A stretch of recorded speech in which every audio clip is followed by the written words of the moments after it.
Tech Talk with Matthew Dickerson. Matthew Dickerson. Tech Talk. Sit back and relax. It's time to talk technology. Hello, movers and shakers. It's time to light up your circuit boards and get your motors whirring. Get those electrons working for you in a positive way, because it's time for your weekly update of Tech Talk with Matthew Dickerson. Cue the stadium crowd cheer effect. Thank you. For the folks who have been getting a little bit nervous about the rate of progress in AI recently, we've some developing news about protections that are coming into play, which will bring some cool relief, we hope. And for 3D printing fans, we've got a couple of stories of exciting developments in that area. And also some cool stories about the field of bionics, about prosthetic arms and super smelling, and connecting brains to computers and stuff like that. But here to get this episode rolling. Without him, the show would be an unnecessarily long introduction and 45 minutes of hollow silence. It's the man with meaningful words. It's Matthew Dickerson. How's your week been, Matt? Well, really exciting this week. I've got some exciting news to tell you that I just want to give us a plug, basically. Yeah, right. We'd often talk about the fact that what we talk about today we will see develop in years, maybe even decades. But we're really talking about the future. We try not to talk about too much about things that are happening right now, or sometimes we do if they're really important technology things, but it's really about looking to the future. And I want to give us a plug. Way back on the 10th of May 2021, there was an episode, or our weekly episode. You've got an excellent memory. Well, I might have looked at that one. On that particular episode, we talked about some issues with a bit of software called Horizon, and it was used in the British Post Office, or all throughout Britain in their post offices, and the software was faulty, and it was wrongly used got a to... vague memory of this. It was wrongly used to accuse various postmasters and postmistresses. I'm not sure if that's the right term for a postmistress, but the postmaster equivalent in female, used to accuse them of basically taking money or not handling the money responsibly, and not just an accusation. So people lost their jobs. People were asked to pay back money that they'd obviously stolen. People lost reputations. People ended up in jail. There were some people, because of the stress of all these accusations, that decided to take their own life. Yeah, so fairly drastic repercussions. Now, we talked about that and talked about that in detail about how much trust. And I think at the time you might have talked about the fact that when you're teaching your kids, you say, sure, punch in a number on a calculator, but make sure there's a common sense check there as well. Does that number make sense? Yeah. Sure, use all the technology you can, but you just still need to have that common sense check. And that's what they didn't do with the British Post Office. They didn't sit back at some stage and think, you know what, we've got a lot of people out there stealing money from us. We never realised how many people were stealing money from us. Well, it was wrong. And now there's a new miniseries that's just been released called Mr. Bates versus the Post Office. It's a 4-part miniseries available, probably available in Australia now, but certainly it's already come out overseas.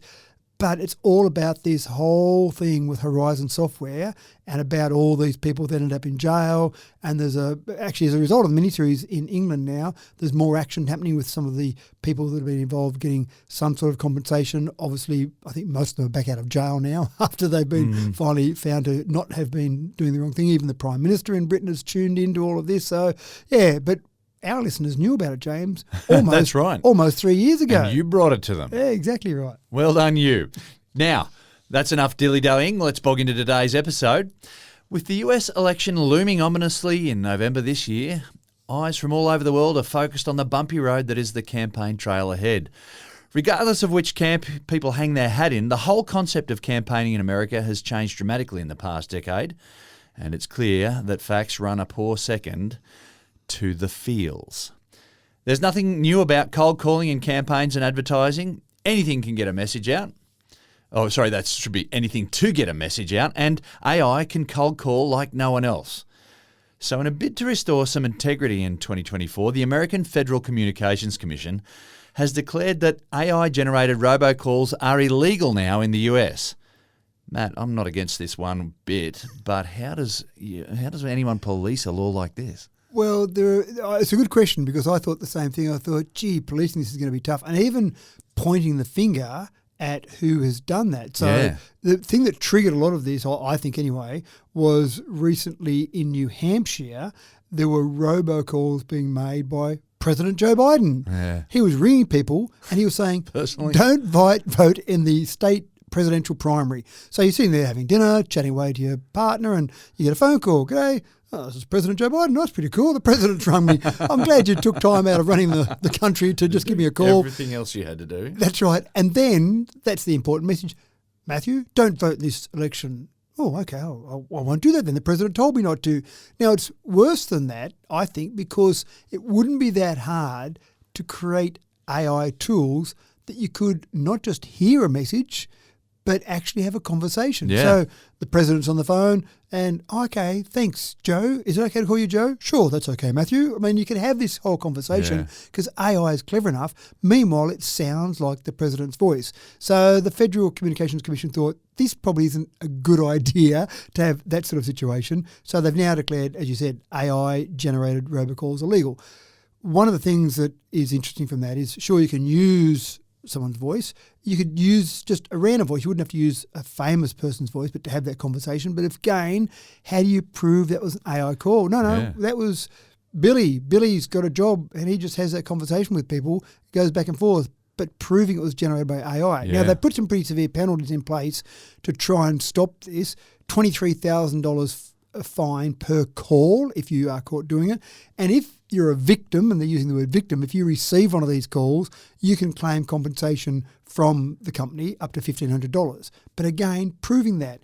We got this call, they said it was Joe Biden. Right, well, we better go and sue Joe Biden or fine Joe Biden. Well, obviously it wasn't really Joe Biden. So now, how do you find out where that call was made and who authorised that to be made? So that's the tricky part. But what if Joe Biden were to get AI to do a dodgy call on behalf of Donald Trump and do a double switcheroo there? And I'm thinking, this is just a hornet. This is kicking your honestness. This is. That's right. So you could have Joe Biden actually do a call mimicking Joe Biden's voice, and then he says, obviously, that was the opposition. That's a double wank. Go and sue Donald Trump for that, because There obviously is no bottom to this rabbit hole. No, that's right. At least the legislators, and we often talk about the fact they're catching up, at least they've said, okay, here's the rule. Now, enforcing, we'll think about that later, but for the moment, at least the rule's in place. And unfortunately, a lot of rules that are in place are there for honest people. Dishonest people are happy to flaunt those rules. Well, it'll give someone a job to do to work out how they can do this accurately and get this enforced accurately. Well, that's right. But I think it's at least the signalling to say, okay. It's not cool. It's not cool. It's not cool. It's definitely not cool. Even robocalls themselves are a bit frustrating. Yeah, I know. Yeah. When you get those calls and it's a very sincere recorded voice. But yeah, it's a recorded voice. My worry is when they want to have a conversation with you and they can reply to you. Yeah, that's right, which would be possible right now. So to step in the right direction, and nothing has happened along these lines yet in Australia. So it's not illegal yet in Australia to do this. I must admit, though, Americans do... That's a fairly strong caveat yet. Yeah. Exactly right. But Americans do tend to spend a lot of money on their election, so it probably makes sense that they're focused on that. I don't think we spend quite as much money, and it's not the presidential style election, obviously, here.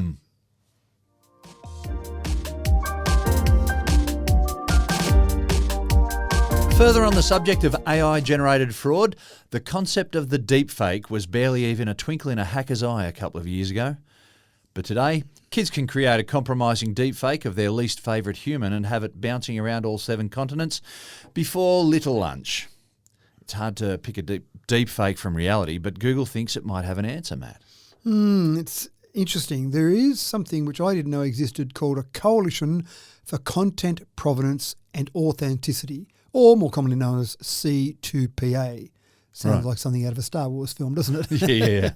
So that coalition is trying to create some way of authenticating images and videos as well. Now, you've got companies like Adobe and Microsoft and Intel, even the BBC are involved in that particular coalition. And Google says, yes, I want to be part of this as well. I want to have something that I call a content credential on an image, and they're starting on images first, but it will be applicable to videos as well. And the idea here is that having that content credential means that I can click on that, I can look at the content credential, and I can see all sorts of information about this image, obviously trying to say, okay, is this authentic? Now, it's a bit like you talked about with the last story. That's fine. So if I create an AI image, what's to stop me from creating some fake content credentials and putting it on Yep. there?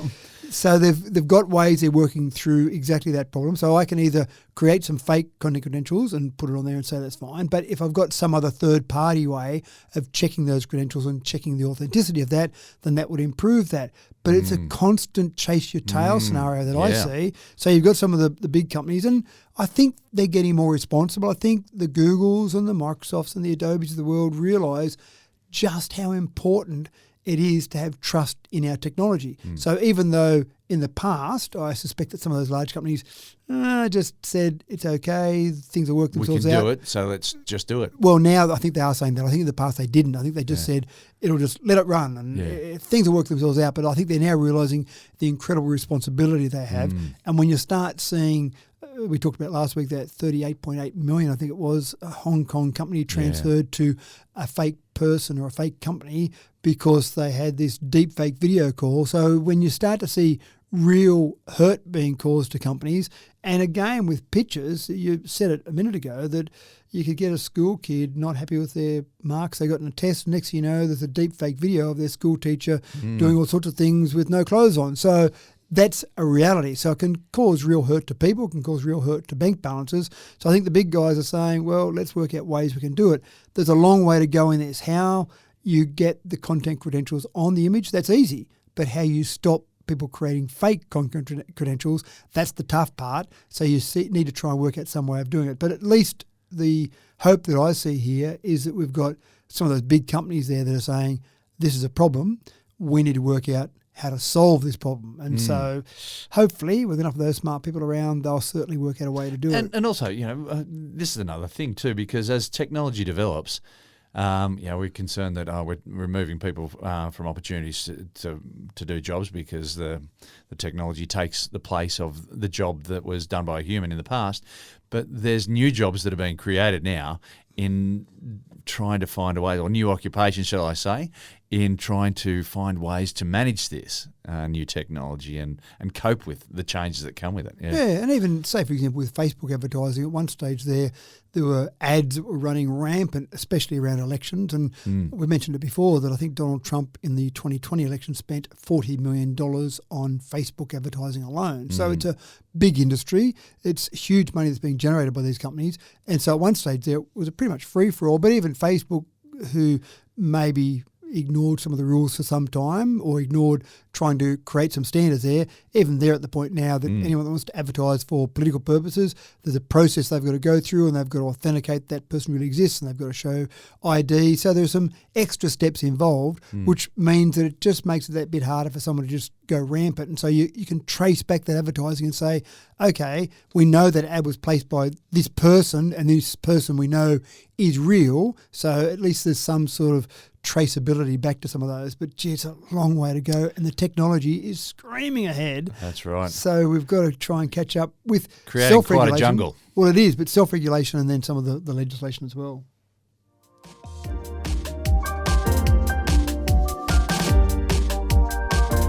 In the world of 3D printing, it seems that we're only limited by our imaginations. And the latest thing hot off the press, it's a network of functioning arteries, veins and capillaries. Matt, I said hot off the press as a figure of speech, but these blood vessels are literally printed into ice though. It's a fascinating way. I just love the creativity of humans. We're very close to getting to the point where we could 3D print a new organ. The scientists have been 3D printing tissues and they've been actually getting to the stage where it's not that far away. When I say not that far away, I think we're going to have the first 3D printed organ in a human within 2 years. So it's that close, wow. I think. Now, don't take that as gospel. That's my estimation of it. But one of the issues they've had is trying to 3D print something with blood vessels inside that. That's been a real challenge for them because you're printing a hollow, if you understand what I mean. You're printing somewhere that doesn't exist, so you have to have that and it doesn't collapse on itself. The latest idea they've come up with here is a fascinating way to solve that problem. Someone sitting around the kitchen table one day got some ice out of the fridge and that ice melted in their drink and they went, hold on, ice, it's solid, but then it melts. So they're at the point now where they're doing testing already where they're 3D printing a network of blood vessels. So they'll take that, but they do it all in ice. and then you can actually build a structure around that, and then the ice melts and you've got the hollow cavities where the blood needs to go. So quite fascinating. Now, the whole platform they use, the 3D printer platform they use, sits at negative 35 degrees Celsius or minus 35 degrees Celsius. So obviously you want the ice to stay ice while you're doing the printing, and that stays in that across the whole time frame it's being worked on there. And then they don't use water. They actually use deuterium, so heavy water if you like, so not just normal water. So they use deuterium. Apparently that gives you less residue when the ice melts at the end of it all. You've got less residue left in there, which is obviously what you want. And then they're at the point now where they're testing 3D printing organs around that. It sounds very complicated, but it sounds like a fairly simple solution to a very complicated problem. Now, again, not there yet. We're not about to start saying tomorrow I'm going to get a new heart and make it bigger like Far Lap, and then I'll be able to run my marathon in under 2 hours. But it's certainly one thing that when people get to that point, because it's almost a bit sad that someone does get an organ transplant for some disease or some problem they've got, they know that someone died to get that. Now, unfortunately, we do have people die in car accidents regularly, so there is a supply of organs, but it'd be much nicer if they can say, oh, James, you need a new lung, kidney, heart, whatever, just give us a few minutes. We'll just go and whack that through the printer and job done. Now, and I wonder what they can do with the immunology of all this, and because one of the problems with creating tissues is tissue rejection. But if you could make a tissue out of your own cells, I'm just thinking, way back in the day when my sons were born, we actually harvested their stem cells, their umbilical stem cells. There you go. So waiting for something like this, I'm getting really excited by this story, mate. Yeah. So you've actually got those stored somewhere. They're stored in liquid nitrogen in Melbourne. There you go. Yeah. So we're waiting for technology to catch up to do something with them. And hey, we might be able to just make bionic men out of these kids. That's right. Why not? Get them signed up to the Bionic Olympics now. So that sounds like, to me, a really interesting way to solve this problem that is a complicated problem. So I just think we're getting closer all the time. I think it's awesome. It's fantastic.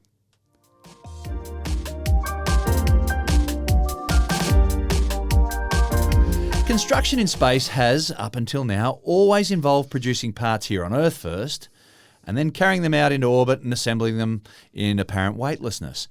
But of course, if space is to become the new frontier, we're going to have to learn how to make things in space from scratch, from the raw materials. And that is exactly what the clever folks at the European Space Agency are trialling now. 3D metal printing in space. Matt, most people currently use polymers in their 3D printing, but this is metal printing and in zero-G, no less. This is something special. It's not just any metal printing either, it's stainless steel. So you're not mucking around with some little wussy metal, you're going for the serious stuff. For the goods. So we've gone from one extreme to the other. We're going from minus 35, printing in ice for it to melt, going to stainless steel. And you're right, you're on the space station, you've got a little part that fails. You can't just ring up the local store, the local electronics store or the local parts store and say, can you just stick one of these in a courier and get it out to me because I've got one that's broken? And some of the things that might break on the space station might be not that important, but other parts might be pretty important. Even building new additions to the space station, you have to bring the part up. Now, the part's probably got a lot of airspace or there's a packing inefficiency. But if you can pack everything into a block of stainless steel or powdered stainless steel, whatever, I don't know, I guess you're using there, that packs so much better and so much more neatly, and then you can print it up there. That's amazing. And I'm not sure how much they would do with that, but that's certainly down the track, because I can imagine the amount of energy you need to make it happen is quite significant. So how they actually do it is they have a box, a sealed box, to keep the heat within that box and to keep any sort of fumes in that box, and then they melt the stainless steel wire with a laser. So that's why I kind of think the amount of energy you need for that. And then you basically 3D print, the same as the 3D printing technology does. It basically builds it layer upon layer. What I've seen with it so far is small parts, so not so much build a whole new part that you might add on, but again, this is the first iteration of it now, so why not get to that point at some point in the future? But at the moment, if you had a small part that broke, that you needed replacing, that wore out, whatever it might be, then you could actually say, let's print it. But you need a bit of time up your sleeve, because a couple of things I learned about the space station. So the first part is it takes, just to print something small, takes maybe 2 to 4 weeks to print. Yeah, okay. One of the reasons for that is they can only operate for 4 hours a day, because there are noise restrictions on the International Space Station. I don't understand that. People got to get sleep. Well, their neighbours. I'm thinking about their neighbours complaining. Neighbours saying they're having another party on the ISS. So I don't understand what the noise restrictions are, but you've only got 4 hours a day that you can make noise on there, apparently. Well, the other thing that really impresses me about this is the 0G, because I don't know how many people here on Earth have tried printing or mounting their 3D printer upside down and seeing how that goes printing. I'm sure there'd be some degree of success, but everything that we do here on Earth is under the influence of gravity, and we sort of take it for granted. Yep. I wonder how this goes when there's no, well, the apparent weightless. That's right. And obviously you're apparently weightless. The crystalline structure in the metal might be slightly different when you haven't got gravity influencing that. And the first thing they're doing is they're actually doing some test parts. They've got the printer in the space station right now, got delivered at the beginning of February, and they're printing some parts there. And then the next time they have their courier come back down to Earth, they bring those parts back down to Earth and analysing those, because they don't want to put them in the real space station and go, okay, it should be right. Oh, that zero gravity thing didn't go so well. So they're going to analyse those, test those, do strength tests, all sorts of things on them. But you're right. And that's the thing. You can have all the theory in the world and you can say, well, it should do this, and the gravity or the microgravity there shouldn't have much of an impact. But until you actually do it and test it, you don't really know for sure. But it does sound quite interesting, doesn't it? But again, when they're bored sometime, let's go and print out a new Lego figure in stainless steel maybe. Who knows? Because that's people, they often, when they're bored and they want to do something on a weekend, they go and use their 3D printer to make stuff. So exactly. I don't know if those guys do that.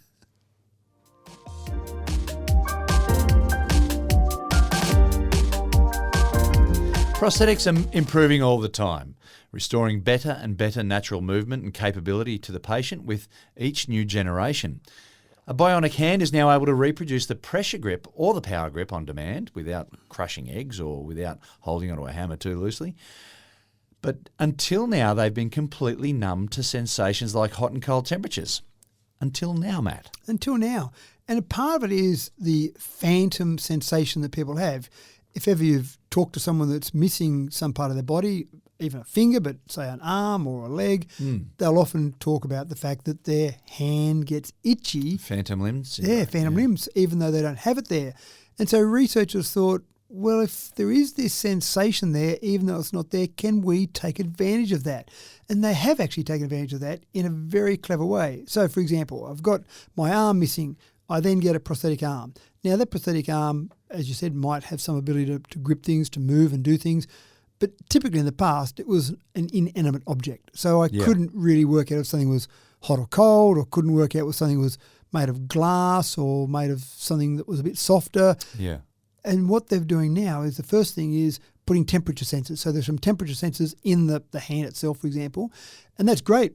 You could, on a technical level, detect the temperature. You can have a readout on the arm that says 72 degrees Celsius, whatever. But they're actually hooking up electrodes back onto the arm where your arm exists, and putting different electrodes in different spots for different triggers for different temperatures. So then you grab something, it's cold, you grab a piece of ice, for example, it will send a sensation through or a trigger through to one of those sensors, and your brain is elastic enough to realise that, okay, I've learned that's cold.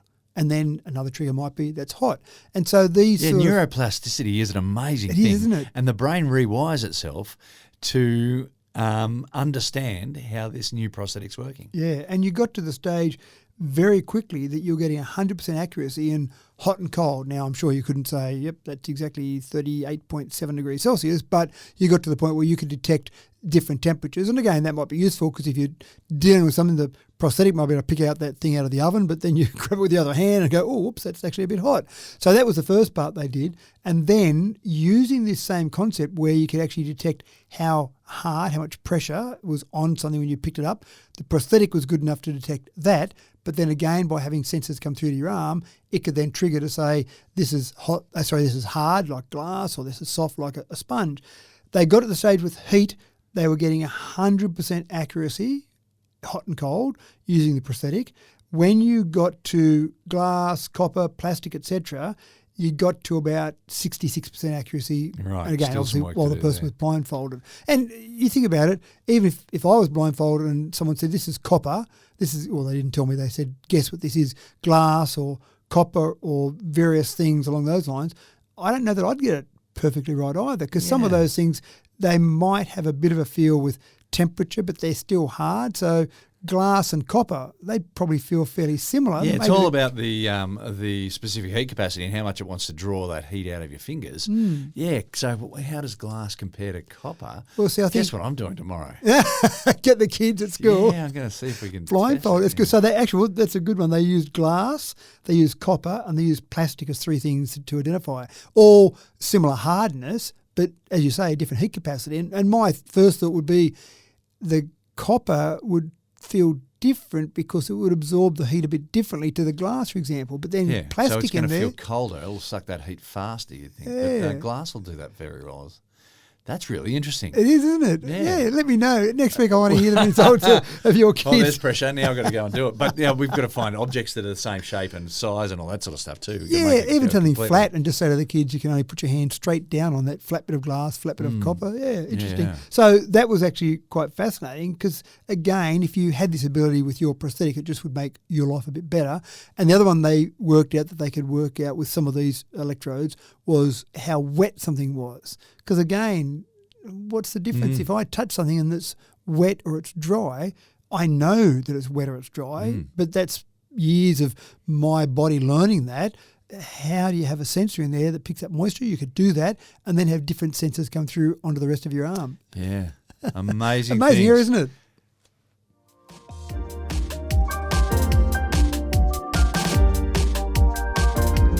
Here's something I bet you didn't know. Robots seem to have trouble with doors. Now, I knew Daleks couldn't do stairs, but this one came as a genuine surprise to me. But it's not only doors, folks. Apparently drawers, cabinets and refrigerators are a challenge too. Perhaps Terminator Judgment Day is still a way off yet, Matt. It is interesting, isn't it? Just keep putting a bunch of kitchen cabinets in front of them. That's right. And their stuff. Different doors and kitchen cabinets. We should have them. I'm going to go and hide in the kitchen. So when we walk up to a door, we see a knob and we know intuitively that I'm going to have to twist that knob. We see a handle, I know I'm going to have to pull down that handle.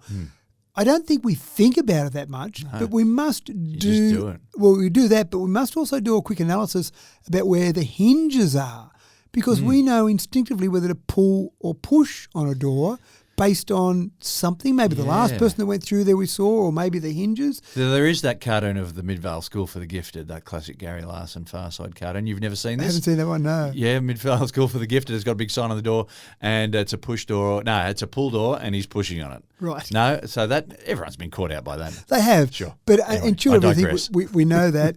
And sliding doors are the other ones that are a bit of a challenge. So we see a different shaped handle on a sliding door. And again, intuitively, that one slides. Same with our cupboards. When we open up and go to our kitchen, that cupboard might swing, that cupboard might pull out. And fridges, you're right, because fridges sometimes, in fact, I know my fridge, the bottom drawer, the freezer part, is a drawer and the top part is a door. But the handle looks very similar on both of those. So there's all these challenges. So for a robot, it walks up and it goes, oh, well, I've been told to pull or to push or to slide.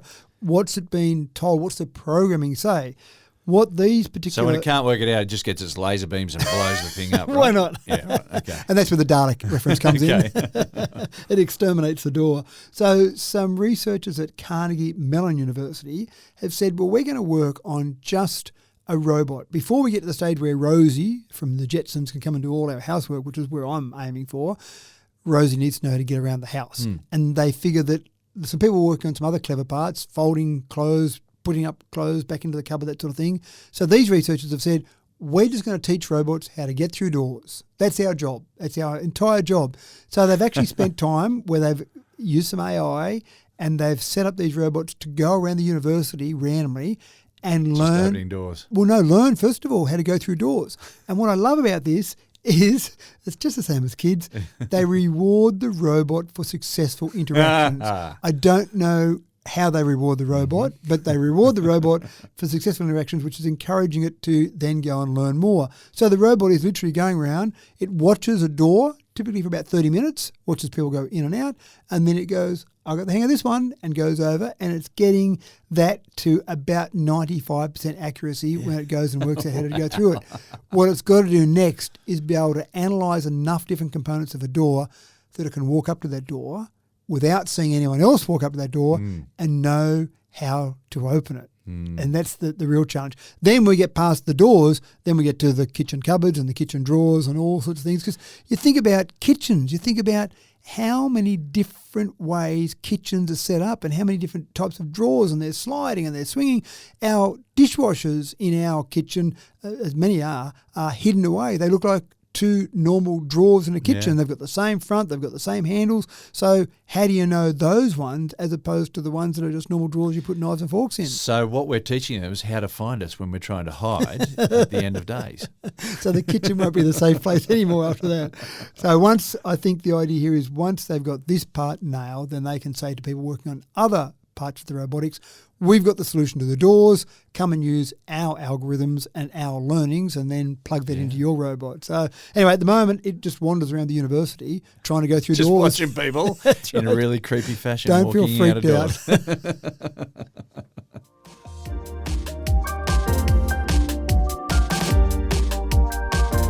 Kids looking for career paths can get some great ideas by listening to Tech Talk. We talk a lot about AI and robotics and 3D printing and material science and such, but the science behind nanoparticles is equally fascinating because of the broad horizon of possibilities that they open up and the amazing things that can be learned from them.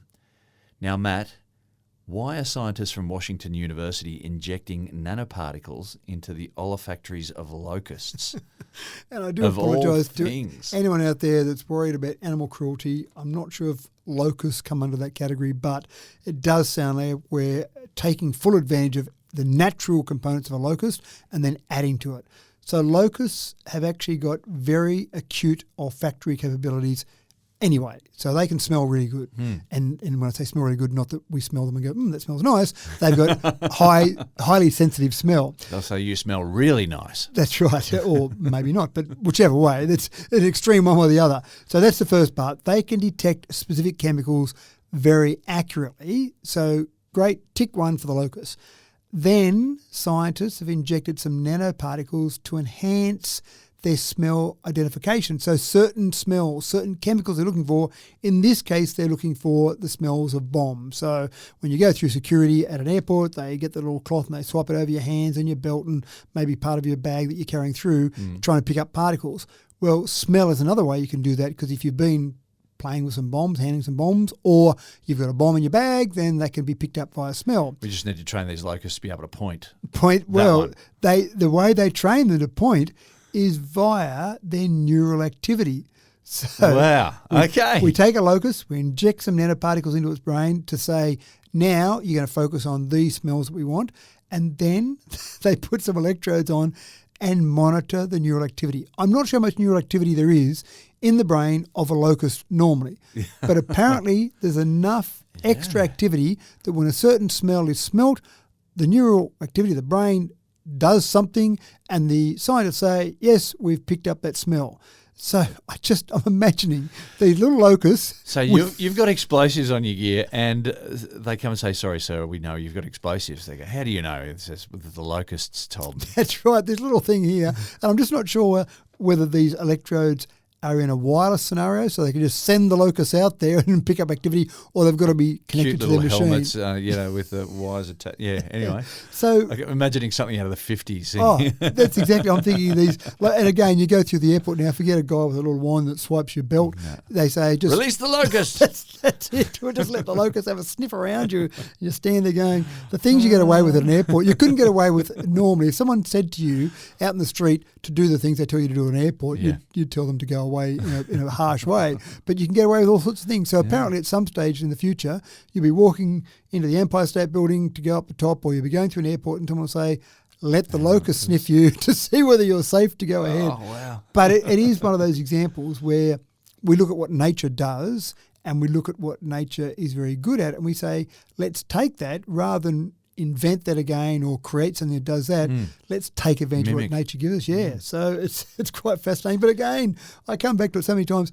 Who thought of this? Who sat around and said, I reckon Locusts, we should do this, and this, and that'll give us a bomb detection unit. And then someone else said yes. Yeah. And someone was sitting around with their pet locust thinking, you've got something more to tell me. You've got something more to give.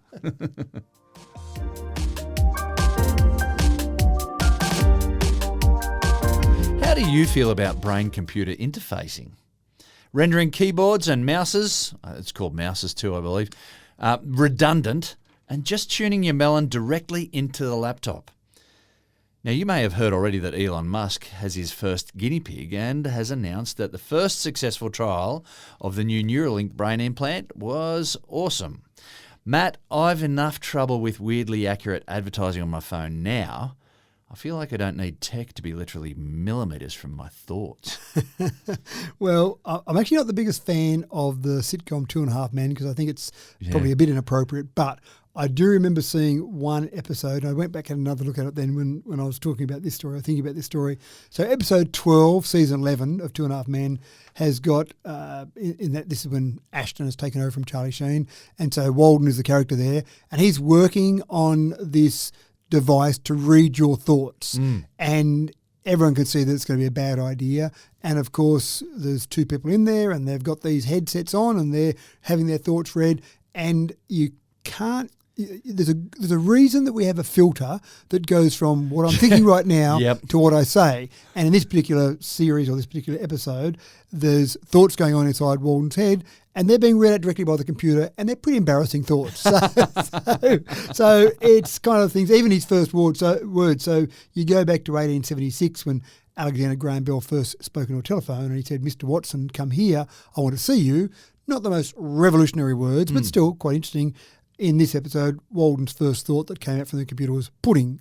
So again, not the greatest words in terms of a breakthrough that you want to hear. And this is part of the reason that, again, reading thoughts, I mean, there's lots of movies that make fun of it, that people can finally work out what a woman is thinking. So they sit there and put something on that reads women's thoughts and then they have all these crazy thoughts and then the men are just thinking nothing or all sorts of things. So do we really want to read people's thoughts? I'm not convinced that we do. But with this particular concept that Elon Musk has been pushing is Neuralink, is a brain implant. So the first human has had a Neuralink device implanted in them. We don't know who it is. They don't tell us who it is, and maybe they don't because they want this person to walk around amongst us and be using their Neuralink. It could be you or I, James. Who knows? So they got a permission back in September last year to do human testing, so they've now got it.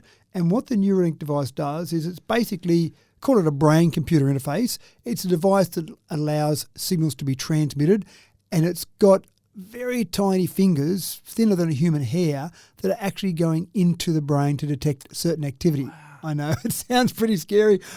Let me just say for the record here, it's not me, because I don't think I like the idea of this, but it could be. So when they've got that, then again, I'm sure in the movies, this device would read the thoughts and go, oh, I'm thinking about going out and having lunch and buying some salmon in my lunch now. But I just don't think it's going to be that accurate. It's going to be more macro thoughts rather than micro thoughts, if I can use that term. That's not anything that Neuralink says. That's my concept there. So the macro thoughts might be incredibly helpful, for example, to do things like, I've got my legs that don't work because I had a car accident, but I want to move this wheelchair around, and so I'll just think about moving forward or think about moving back.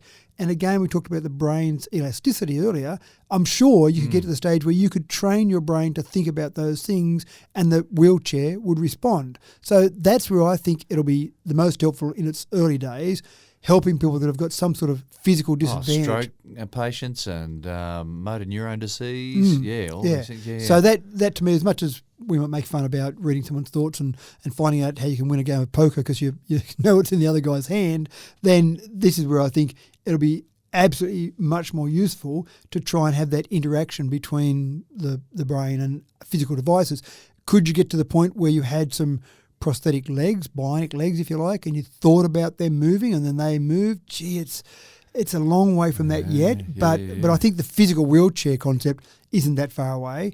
But there is so much that goes on when we walk. there are so many things that are going on in terms of what we're thinking and triggering that down to our legs and actually getting us to the point The act of standing still requires constant balancing act with the muscles in your legs. Yeah. And I've talked to people that have lost toes, and we don't think our toes do much. Yeah. Of course, they are important in our balance, but I've talked to people that have lost toes, and they've said there are times when they're standing there and they almost fall over because their toes aren't doing the physical work that their brain is telling them to do because they don't exist anymore.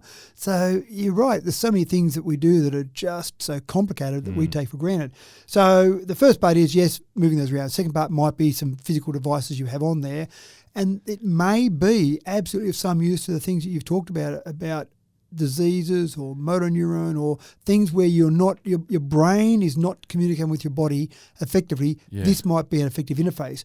But again, we're pretty quick. When we think about something, when we're playing test cricket and someone's bowling a ball at 160 kilometres an hour, we're reacting quick enough to that. I just don't think we've got computers that could read that signal from the brain and then send that through to some part of our body that would then make that body part move as quick as we can. But if you had no movement, well, you'd accept some movement even if it was a bit slower. Well, we've got to throw that little caveat in again.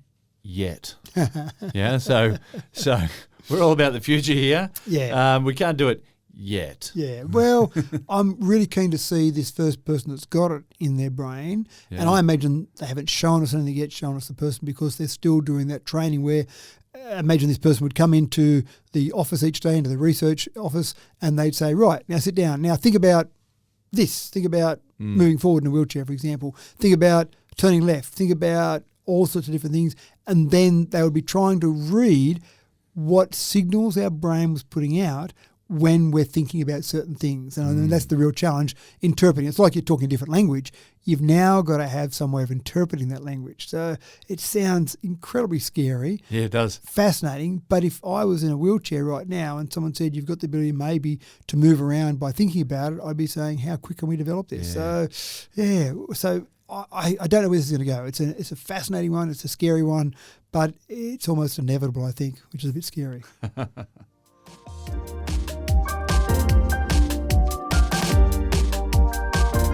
Well, machine learning is the very essence of artificial intelligence. To take experience, learn from it, and become better at problem solving than it was before. Well, as if AI didn't need a leg up at all on that count, in a curious development, one research team is testing it on the Minecraft platform to evaluate its ability to get even cleverer. So they're teaching AI to play Minecraft. Now, how is AI going to craft an obsidian sword? Well, it's actually not teaching AI to play Minecraft. Because it already knows. Well, no, it's actually saying you go and play Minecraft and let's see how good you are. So some AI models out there, I would say almost cheat, because basically they feed the AI model all the data for a certain task and then say, go and do that task. And we sit back and we're amazed that it could do that task. And if you break that down very simply, it says, okay, if you multiply 5 by 5, the answer is 25. And so the AI model sitting there and someone says, what's 5 times 5? It's 25. Wow, how good was that? Well, it kind of had the answer already. Yeah. What they're using Minecraft for is to test AI models, because Minecraft has got lots of irrelevant stuff in there and it's got problem solving. And so they're saying to different AI models, okay, you go and play this game and let's see how you go solving complex multi-step problems while ignoring the irrelevant details, and see how you go at that. And again, I must say it every episode. Well, ignoring irrelevant details, it's a tricky thing. It is. So we're humans, and I keep saying this, that we are cleverer than we realise. We work out how to play Minecraft. We know that certain things that happen are irrelevant. Certain things that happen, we need to work on those. We need to work out how we can solve this problem and go forth and do it. And we do it. Obviously, people play Minecraft. It's the most popular game in the world at the moment. So people are doing it every single day. And sometimes they might be challenged by it. Sometimes they might have trouble working out something, but they do it. Whereas an AI tool that was just trained to, when you see A and B, then C will follow, if that's all you know how to do, then you would have to be fed every scenario that you could possibly see in Minecraft to then be really clever. But this is all about learning how to solve complex problems. And that's where it gets pretty scary, but also fascinating that the AI models that can be tested with this way. And so this is really a test bed, if you like, that can be shown to actually say, I'm actually solving these problems. I'm not just regurgitating information really quickly. I'm solving these problems. So the benchmark they use, they give it 15 construction problems with varying levels of difficulty, and in all total it's about 45 different tasks. And then they see how they go, the AI model, how they go getting through that, and also how fast they can do it all. So again, I would almost guarantee that you'd give those problems to a 10-year-old kid, they'd solve them quicker than most of the AI models that are out there at the moment. But as these AI models get better, that's when it's going to get pretty fascinating. But that's what we want. We want people solving, we want tools solving some of our complex problems, because that's something that we do well as humans. We dream up these solutions. We dream up using a locust to do bomb sniffing. We dream up these scenarios. AI is good at regurgitation and certainly some analysis as well. But getting to the stage where we can really analyse some of these problems, that's the real challenge there. Amazing stuff ahead. And with the battery indicator light flashing before us in a very anxious sort of fashion, we better get busy finishing up for the day. Nice work yet again, Matt. Congratulations on another cracking tech talk. Thank you. And I am going to go and watch Mr. Bates versus the Post Office now. I'm going to go and find it. I assume it's already streaming in Australia somewhere, so I'm going to go and find that because I want to see the full development of that versus the dramatisation. Yeah, that's right. Well, me, I'm off to go and learn how to play Minecraft and hopefully stay a step ahead of AI. It's quite probably a futile enterprise, but at least I'll have something lighthearted to chat about with the overlords at the end of days. Thanks for tuning in to another episode of Tech Talk with Matthew Dickerson, streamed coast to coast and across the deep blue sea, courtesy of the modern-day marvel of the internet. I'm your host, James Eddy, and I'm delighted to present this tidy little podcast week after week. I hope you enjoy it just as much. Take care, and we'll see you next time.